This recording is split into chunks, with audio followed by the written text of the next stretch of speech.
Il n'y aura donc pas de vote de la motion de défiance visant Hadj Al Habib. Les groupes socialistes et écologistes ont finalement décidé d'approuver la motion pure et simple déposée par la famille libérale.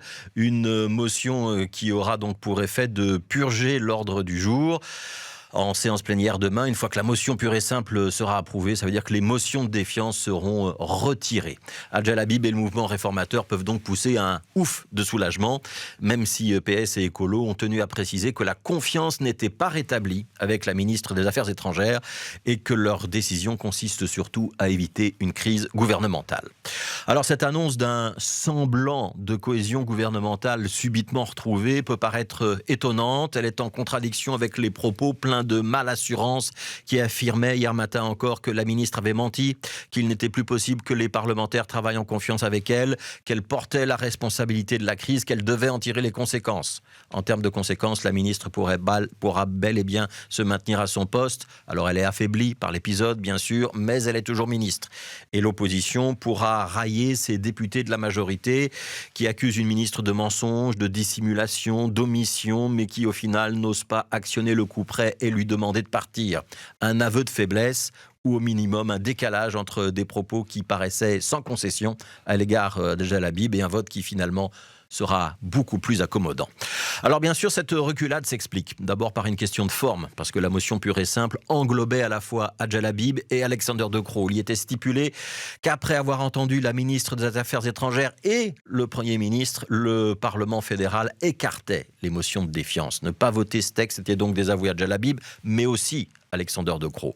Un crime de lèse Premier ministre que socialistes et écologistes n'ont donc pas voulu commettre. Les premiers à céder, d'ailleurs, hier matin, étaient les socialistes flamands de Vooruit, qui l'avaient fait savoir dans le courant de la matinée. Le PS francophone et les écologistes ont finalement confirmé la tendance en fin de journée. Et puis, il y a une raison de fond que les deux partis expliquent dans leur communiqué, être des formations politiques responsables, qui font passer la stabilité de l'État et l'intérêt des citoyens avant tout.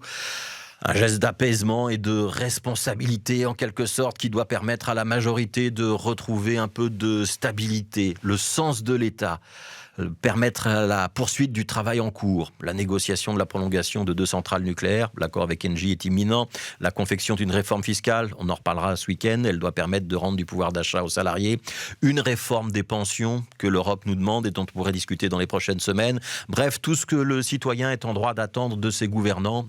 Et on ne vous parle pas de la politique climatique ou du survol de Bruxelles. L'aile gauche du gouvernement avait donc bien mis la main sur son revolver. Elle a finalement renoncé à faire feu sur Hadj Al Habib, de peur qu'une balle perdue n'atteigne aussi le Premier ministre et que ce soit finalement tout le gouvernement qui s'écroule.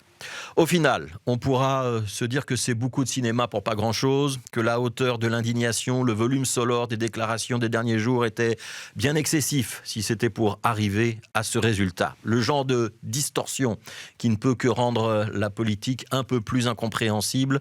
Cirque, comédie, exagération permanente, diront donc les partis populistes. Et nous, sans sombrer dans ce sentiment populiste ou anti-politique, on forme juste un vœu, celui que cette crise ne soit pas suivie d'une autre crise, puis d'une autre crise, et d'encore une autre crise, et que la majorité se ressaisisse vraiment, qu'elle soit en mesure de boucler dans les prochains jours une réforme fiscale réellement avantageuse pour les citoyens, pas une nouvelle crispation où les cris de guerre des uns et des autres prennent au final beaucoup plus de place que la qualité de la réforme elle-même.